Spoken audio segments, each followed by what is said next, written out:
முஸ்லீம்லேயும் கூட எப்படி கம்யூனிஸ்டில் கை கோத்தாங்க, இன்றைக்கும் கை கோத்துருக்காங்க. 12 ஆழ்வார்களோட 13வது ஆழ்வாராக வந்து ஒரு முகமது நபியையோ இல்லாட்டி 63 நாயன்மார்களோட 64 நாயன்மாரோ இயேசுநாதரை சேர்த்துக்கிறது கஷ்டம் கிடையாது. நம்ம வந்து அந்த கேத்தலிசிட்டி நம்மக்கிட்ட தான் இருக்குது. ஆனால் அது மதமே கிடையாது. பல காலத்துக்கு முன்னாலே நான் ஒரு ஹிந்து இயக்கத்தில் பொறுப்பில் இருந்த நேரத்தில் வந்து ஒரு போலீஸ் அதிகாரி, ஒரு ஐஜி ஆஃப் போலீஸ், அப்போ தான் ஹையஸ்ட் பொசிஷன் அதுதான், அதை சந்திக்கிறதுக்காக ஐஜி ஆஃபீஸ் போயிருந்தேன். முஸ்லீம்களெல்லாம் திருத்துறதுக்கெல்லாம் முயற்சி பண்ணாங்க, திருந்தவே மாட்டாங்க. ஹிந்துக்கள் அசர்ட்டிவ் ஆகணும், எக்கனாமிக்கலி ஸ்ட்ராங் ஆகணும், எல்லா விதத்துலையும் ஒற்றுமையான.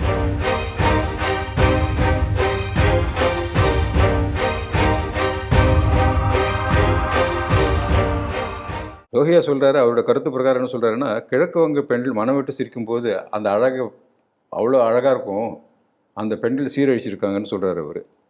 இதெல்லாம் வந்து நல்லாவே தெரிஞ்சிருக்கு காந்திக்கு. ஏற்கனவே சொன்ன பிரகாரம் ரேசர் ஷார்ப் மூளை இருக்கிறவர், பல்வேறு பல வருஷங்களாக வந்து அரசியல் இருந்தவர். இவருக்கு வந்து என்ன நடக்குதுன்னு புரியாதா?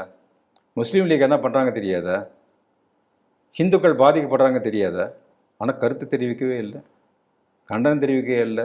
கல்கத்தா படுகொலைகளை பற்றியும் ஒரு கண்டன அறிக்கை கொடுக்கல, நவ்காலி படுகொலைகளை பற்றியும் ஒரு கண்டன அறிக்கை கொடுக்கல. நவ்காலிக்கு போயிட்டு வந்தார், ஆனாலும் இப்போ இறக்கமாக இருந்துருவாங்கன்னு இணக்கம் வருதுன்னு சொல்லிட்டு வர்றார். ஆகவே இந்த முதல்ல சொன்னது போல ஒரே விஷயந்தான் ஆச்சு. 78 வருஷம் ஆச்சு, சுதந்திரம் கிடச்சி 78 வருஷம் ஆச்சு. இது முஸ்லீம் ஹிந்து பிரச்சனை தீர்க்கவே இல்லை, தீர்க்கப்படவே இல்லை. பிள்ளையார் சொல்லி போட்டது நேருவோட ஒரு ஆமாம் இருந்துகிட்டே இருக்கு. இதுக்கு ஒரே வழி இதுதான். அங்கே ஏப்ரஹாம் லிங்கன் பிரிவினையை தடுக்கிறதுக்காக உயிர் கொடுத்தாரு. இனி எதிர்காலத்தில் பாரதம் காப்பாற்றப்படணும்னா இந்துக்கள் அசர்ட்டிவ் ஆகிறதுக்கு ஆரம்பிக்கணும். ஹிந்துக்கள் அசர்ட்டிவ் ஆகிறதுக்கு ஆரம்பித்து டிட் ஃபார் டேட் கொடுத்தா தான் நடக்கும். வேறு பாஷையே அவங்களுக்கு புரியாது. அதுதான் அவங்களுடைய மனநிலையாக இருந்துகிட்டு இருக்கு. இந்த மனநிலைக்கு இந்த இன்னொரு பிரிவினை நம்ம அனுமதிக்க முடியாதுன்ற நிலைமைக்கு அது தகுந்தா போல் ஹிந்துக்களை அவங்களை தயார்படுத்திக்கணும். நல்ல வேளையாக சில வருஷ காலமாக வந்து நமக்கு நல்ல தலைவர்கள் கிடைக்கிறதுக்கு ஆரம்பிச்சிருக்காங்க. அதனுடைய அது தொடர்ந்து நடக்கணும். இப்போ நீங்கள் பேசுனதுலேருந்து எனக்கு என்ன புரியுதுன்னா, இந்த காங்கிரஸ் அப்போ வந்து நேரு இந்த காலத்தில் என்ன பண்ணியிருக்காங்கன்னா, முஸ்லீம் லீக்குக்கு வந்து முஸ்லீம்கள் ஓட்டு போட்டுறக்கூடாது, முஸ்லீம் லீக்குக்கு இல்லாமல் காங்கிரஸ் பக்கம் முஸ்லீம்களை இழுக்கணுங்கிறதுக்காக அந்த முஸ்லீம் அப்பீஸ்மெண்ட் அப்படிங்கிறத ஒன்று எடுத்து இன்னைக்கு அதையே தன்னோட முழு சித்தாந்தமாக வந்து மாற்றிக்கிட்டு காங்கிரஸ் வந்து ஒரு வேற ஒரு வடிவம் எடுத்திருக்கு. இந்துக்களுக்கு என்ன நடந்தாலும் பிரச்சனை இல்லை, இந்துக்களை எப்படி இருந்தாலும் பிரச்சனை இல்லை, ஆனால் இஸ்லாமியர்களை நம்ம வந்து அந்த முஸ்லீம் ஓட்டு வங்கிக்காக தான் பார்க்குறாங்க, ஓட்டு வங்கியாக பார்க்குறாங்க. தமிழ்நாட்டில் கூட அதுதான் நடக்குது. முஸ்லீம் ஓட்டு வங்கி தானே பார்க்குறோம் நம்ம. ஸ்டாலினுக்கு அங்கே என்ன நடக்குதுன்னு என்ன தெரியும்? நம்முடைய மாண்புமிகு முதலமைச்சர் இருக்கார் இல்லையா, அவருக்கு வந்து இஸ்ரேலுக்கும் ஈரானுக்கும் நடக்கிற போரை பற்றி என்ன தெரியும்? என்ன காரணத்தால் நடக்கும் தெரியுமா அவருக்கு? இப்போ ஈரானுக்கு வந்து ஆதரவாக பேசுகிறார் அவர். ஏதோ ஒரு நாட்டுடைய பிரதமர் மாதிரி கற்பனை பண்ணிட்டு பண்ணுறாரு. ஏன்னா இங்கே இருக்கக்கூடிய முஸ்லீம் லீக்கோட ஓட்டு, முஸ்லீம்களோட ஓட்டு வேணும். அவருக்கு என்ன வேணும்னா, உலகத்தில் எந்த மூலையில் ஒரு இஸ்லாமியனுக்கு ஒரு பிரச்சனைனாலும் நான் குரல் கொடுப்பேன் அப்படின்ற ஒரு நம்பிக்கையை வந்து இங்க இருக்கிற இஸ்லாமியர்களுக்கு வந்து ஊட்டுறாரு. ஆனா அங்க என்ன ஒரு ஜியோ பாலிடிக்ஸ், அங்க என்ன பிரச்சனை நடந்துகிட்டு இருக்கு, அதை பத்தின புரிதல் அவருக்கு, அதை பத்தி கேட்டா ஒரு பிரஸ் மீட்ல கேட்டா தெரிஞ்சிடும் அவருக்கு என்ன அப்படின்றது. அன்னைக்கு முஸ்லீம் லீக் கூட எப்படி கம்யூனிஸ்டில் கை கோத்தாங்க, இன்னைக்கும் கை கோத்துருக்காங்க. நாடு முழுக்க ஒரு சூழ்நிலை இருந்தால் கூட தமிழ்நாட்டில் பாருங்கள், 2 கம்யூனிஸ்டுகள் சேர்ந்து திமுக தான் கை கோத்துருக்கு. முஸ்லீம் லீக்குடைய முக்கியமான அந்த பகுதிகளெலாம் வந்து திமுகவோடு தான் கூட்டணியில் இருக்குது. தேச துரோக சக்திகள்லாம் ஒன்று சேர்த்துட்டு தானே இருக்குது. இந்த நிலைமை நடந்துட்டு இருக்கு இல்லையா? இந்துக்கள் இவ்வளோ பெரிய விஷயங்கள் நடந்துமே இன்னும் விழிப்படையாமல் இருக்கிறாங்க அப்படிங்கிறது நம்மளோட ஒரு மிகப்பெரிய இன்னைக்கு ஒரு வேதனையான விஷயம். ஏன்னா அவங்களுக்கு சரியா வரலாறு சொல்லப்படலை. நம்மளோட பாட புத்தகத்துல நிச்சயமா இதெல்லாம் வந்து இடம் பெற்றிருக்கணும். ஏன்னா இந்த புத்தகம்லாம் இப்படி தேடி படிக்கிறவங்களுக்கு தான் தெரியுது ஒழிஞ்சு, பாட புத்தகத்துல இடம் பெற்றாதான் மாணவர்களுக்கு தெரியும் என்ன நடந்தது, வரலாறு உள்ளதை உள்ளபடி. நம்ம யார் மேலேயும் வெறுப்பை நம்ம வந்து இது பண்ணல, வெறுப்புணர்ச்சியை தூண்டல. ஆனா எது உண்மை, எது பொய், எது பாலி, எது விஷம், எது பாம்பு, எது கயிறுன்றத நம்ம மக்களுக்கு சொல்ல வேண்டிய கடமை வந்து ஒரு தேச தலைவர்களுக்கு உண்டு. அப்போ ஒரு பாட புத்தகத்தை எடுக்கிறோம் அப்படின்னா நம்ம தேசத்துல என்ன வரலாறு நடந்ததுங்கிறத நம்ம தொடர்ந்து இது பண்ணிட்டு இருக்கோம். அப்ப எப்படி இவ்வளவு பெரிய ஒரு சம்பவம் எப்படி நம்மளோட பாட புத்தகத்துல இடம்பெறாமே நமக்கு மறைக்கப்பட்டது? இதுக்கு பின்னாடியும் கூட காங்கிரஸோட இதுதான் இருக்கு இல்லைங்களா? ஆமா, கண்டிப்பா இருக்கு. இப்ப பாருங்க, இந்துக்களுடைய 33 கோடி தேவர்கள் இருக்கதா கருதக்கூடிய இந்து சமுதாயத்துக்கு 33 கோடியை ஒன்றா வந்து ஒரு அல்லாவையும் 33 கோடி ரெண்டாக வந்து கிறிஸ்துவர்கள் நம்பக்கூடிய கடவுளை எடுத்துக்கிறது நமக்கு கஷ்டம் கிடையாது. 12 ஆழ்வார்களோட 13வது ஆழ்வாராக வந்து ஒரு முகமது நபியையோ இல்லாட்டி 63 நாயன்மார்களோட 64 நாயன்மாரோ இயேசுநாதரை சேர்த்துக்கிறது கஷ்டம் கிடையாது. நம்ம வந்து அந்த கேத்தலிசிட்டி நம்மக்கிட்ட தான் இருக்குது. ஆனால் அது மதமே கிடையாது, அது நாடை பிடிக்கிற திட்டம் தானே. அது தேசிய பண்பாட்டுக்கு விரோதமான சக்திகள் தானே அவங்க, தேசிய விழுமியங்களுக்கு எதிரான சக்திகள் தானே அவங்க, நம்மளுடைய பழக்க வழக்கங்களுக்கு எதிரான சக்தி தானே அவங்க. அவங்கள என்ன தான் வந்து இது பண்ணால் கூட அவங்க சரியாக வரமாட்டேறாங்க இல்லையா. அவங்க இந்துக்கள் அசர்ட்டிவ் ஆகணும், குறைஞ்சபட்சம் ஜனநாயக ரீதியாக வந்து அவங்களுடைய கடமைகளை கரெக்டாக பண்ணணும். இவன் அனுமதிக்கக்கூடாது. இப்போ திமுக சொல்லுது இல்லையா, திமுகவில் வந்து ஓட்டு போடுறவங்க திமுகவில் இருக்க 90% இந்துக்கள் தான் சொல்கிறாங்க இல்லையா. அந்த மனோபாவத்தை மாற்றணும். ஹிந்து விரோதிகளை ஆதரவிக்கவே கூடாது. அந்த காலத்தில் காங்கிரஸ் எப்படி இருக்கோ அது மாதிரி இங்கே தமிழ்நாட்டை வந்து திமுக இருந்துக்கிட்டு இருக்கு. அந்த நிலைமையை மாற்றணும். ஹிந்துக்கள் இப்போ நமக்கு இப்போ இந்த கொரோனா வந்தப்போ நமக்கு கிடைச்ச ஒரு பாடம் மாதிரி தான். எப்பேற்பட்ட விஷக்கிருமியா இருந்தாலும் நம்ம உடம்புல எதிர்ப்பு சக்தி அதிகமாக்கிட்டோம்னா ஆட்டோமேட்டிக்காக அந்த கிருமியை வந்து நம்ம முறியடிச்சிடலாம். அது போல தான் நமக்கு எதிராக பாரத தேசத்தில் எத்தனை எதிர் இருந்தாலும் இந்துக்கள் ஒற்றுமையாக நம்மளோட பலத்தை அதிகப்படுத்தணும் அப்படின்னா இந்த போன்ற விஷக்கிருமிகளை வந்து ஈஸியாக நம்ம வந்து களை எடுத்துட முடியும். நம்ம எதிர்த்து நிற்கிறதுக்கு கூட நமக்கு பலம் முக்கியம்.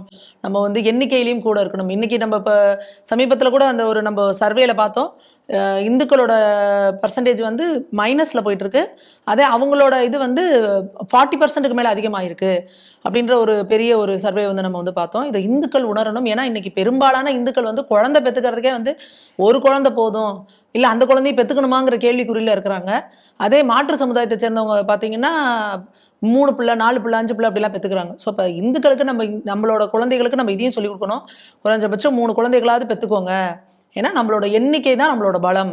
நீங்கள் இப்படியே போயிட்டே இருக்கிறப்ப அடுத்து இப்படியே, ஏன்னா இந்தியாவில் பெரும்பான்மையாக இருக்கிற மக்கள் ஒருத்தருக்கு ஒரு குழந்தைன்னு வச்சா கூட 2% 3% ஏறி இருக்கணும். ஆனா அது மைனஸ்ல போகுதுங்கிறப்ப இது ஒரு பெரிய அலாரம் நமக்கு. ஆனா உணராம இருக்கிறாங்க நம்மளோட இந்துக்கள்.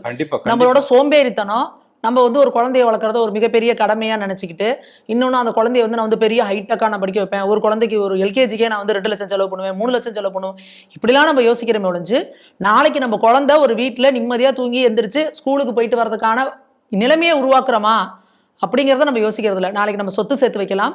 இப்போ இன்னைக்கு நீங்க பாத்தீங்க நவகாலியில மிகப்பெரிய செல்வந்தர்கள் ஒரே நல்ல தெருவுக்கு வந்தாங்க. அப்போ நீங்க நாளைக்கு சொத்து சேர்த்து வச்சு என்ன செய்ய போறீங்க? நம்ம குழந்தைகளுக்கு ஒரு நல்ல பாதுகாப்பான எதிர்காலத்தை உருவாக்கணும் அப்படின்னா நம்மளும் நம்ம குழந்தைகளுக்கு அதை சொல்லிக் கொடுக்கணும். தாராளமாக 2 குழந்தைகள் 3 குழந்தைகள் பெற்றுக்கோங்க. அப்போதான் அவங்களுக்கு சகோதரர்களாக அவங்களுக்கு ஒரு பிரச்சனைங்கிறப்ப ஒன்று வந்து நிற்பாங்க. இந்துக்களாக உணர செய்யுங்க. குழந்தைகளை வந்து விபூதி வைங்க, குங்குமம் வைங்க. நம்மளோட கலாச்சார விழுமியங்கள்ல எப்பவுமே நம்ம வந்து பின்பற்றி வந்துகிட்டே இருக்கணும். யார் வந்து எந்த நேரத்துக்கு எப்படி செயல்படுவாங்கங்கிற விழிப்புணர்வு கொடுக்கணும் மக்களுக்கு. இவங்க அதை வந்து நம்மளோட அடுத்த தலைமுறைக்கு செய்ய வேண்டிய ஒரு மிகப்பெரிய கடமை வந்து இப்ப இருக்கிற தலைமுறைக்கு இருக்கு. நம்ம ஒரு 2-3 தலைமுறையா தூங்கிட்டோம். அது இனியாவது விழிச்சுக்கிட்டு நம்மளோட குழந்தைகளை நம்ம குழந்தைகளுக்கு சொல்லி கொடுக்கணும் அப்படின்றது வந்து இதுல இருந்து நமக்கு வந்து கிடைக்கிற ஒரு மிகப்பெரிய படிப்பினையா இருக்கு. கண்டிப்பா கண்டிப்பா. இப்போ கல்கத்தாவில் நடந்தது, என்ன படுகொலைகள் நடந்தது, என்ன நவகாலியில் நடந்தது, எல்லா விஷயம் வந்து இந்த வரலாறு தெரியணும். காங்கிரஸில் எப்படிலாம் செயல்பட்டுருக்குன்னு தெரியணும். நான் வந்து ஒரே ஒரு விஷயத்தை மாற்ற சொல்லிடுறேன். பல காலத்துக்கு முன்னாலே நான் ஒரு ஹிந்து இயக்கத்தில் பொறுப்பில் இருந்த நேரத்தில் வந்து ஒரு போலீஸ் அதிகாரி, ஒரு ஐஜி ஆஃப் போலீஸ், அப்போ தான் ஹையஸ்ட் பொசிஷன் அதுதான், அதை சந்திக்கிறதுக்காக ஐஜி ஆஃபீஸ் போயிருந்தேன். அவர்கிட்ட பேசிட்டு இந்த பிரச்சனை பற்றி பேசிகிட்டு இருந்தேன். இது முஸ்லீம் பிரச்சனை, இந்த ஹிந்து முஸ்லீம் பிரச்சனை. அவர் என்ன சொன்னாருன்னா, நான் யூனிஃபார்ம் போட்டிருக்கேன், இல்லாட்டி நிறைய விஷயம் நான் பேசுவேன்னு சொன்னார். சரி உங்கள் வீட்டுக்கு எப்போ வரட்டும்னு நான் கேட்டேன். அந்த பதில் எதிர்பார்க்கல அவர். உடனே என்ன பண்ணாருன்னா, நாளைக்கு காலையில் வரீங்களான்னு கேட்டார். 6:30 மணிக்கு வந்துடுங்களேன் அப்படின்னாரு. வீடு தெரியுமா? தெரியும் சொன்னேன். நான் அவர் வீட்டுக்கு போனேன். இன்னொரு தலைவரே அழைச்சிட்டு போயிருந்தேன் வச்சுக்கலாம். இந்த முஸ்லீம்களெல்லாம் திருத்துறதுக்கெல்லாம் முயற்சி பண்ணாதீங்க, திருந்தவே மாட்டாங்க. ஹிந்துக்கள் அசர்ட்டிவ் ஆகணும், எக்கனாமிக்கலி ஸ்ட்ராங் ஆகணும், எல்லா விதத்துலையும் ஒற்றுமையான ஒரு ஸ்ட்ராங் ஆகணும். ஒன்ஸ் ஸ்ட்ராங் ஆன உடனே இந்த பக்கத்தில் பே ஆஃப் பெங்கால், அந்த பக்கத்தில் அரேபிய சீட், எல்லாரையும் தூக்கி போட்டு முருகடிச்சிருக்கேன். அதான் சொல்லிவிட்டு என்னாரு. அதுதான் உண்மை, அதுதான் நிலைமை. இவங்க வந்து இந்த ஓட் பேங்க் பாலிடிக்ஸ் பண்ணுறாங்க. ப்ளஸ் வந்து இந்த பொருளாதார ரீதியாக வந்து இந்துக்கள் வந்து ஒரு 5 ரூபாய்க்கு பொருள் வாங்குறதா இருந்தால் கூட சரி, ஹிந்து கடையை தேடி போய் பார்க்கணும். சுதேஷின்னு சொல்கிறாங்க இல்லையா, ஹிந்து கடைகளில் போய் பார்த்து பொருளை வாங்குறதுக்கு ஆரம்பிக்கணும். We should kill them economically. Vote bank politics பண்ணுறதுனால நம்ம ஹிந்து ஓட்டு வங்கி உருவாக்கணும், அதுக்கான முயற்சி பண்ணணும்.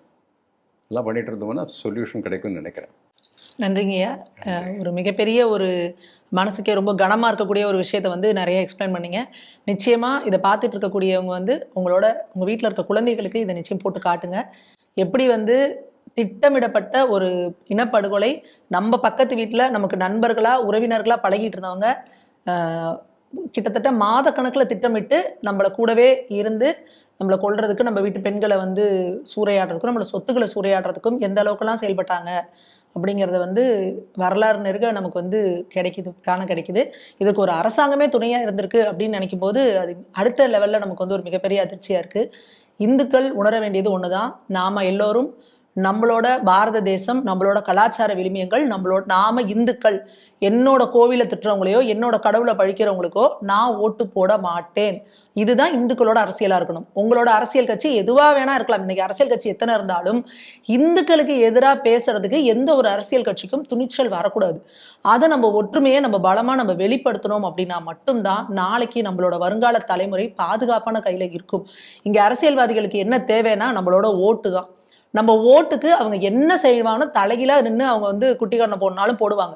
அப்போ இந்துக்கள் உங்ககிட்ட நாங்கள் எதிர்பார்க்கறது, எங்களோட கோவில்களில் நீங்கள் வந்து கை வைக்கக்கூடாது, எங்களோட கடவுள்களை இழிவாக பேசக்கூடாது, இந்துக்களுக்கு பாதுகாப்பு தர அரசுக்கு தான் நாங்கள் ஓட்டு போடுவோம் அப்படின்றத நீங்கள் வந்து உங்களோட ஓட்டு மூலயமா தெரியப்படுத்திட்டீங்கன்னா இந்துக்களுக்கு எதிராக பேசக்கூட இங்கே யாருக்குமே வந்து துணிச்சல் இருக்காது.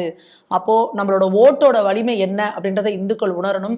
இந்துக்களாக நம்ம ஒருங்கிணையோட சக்தி என்ன அப்படிங்கிறதையும் வந்து இந்துக்கள் உணரணும்.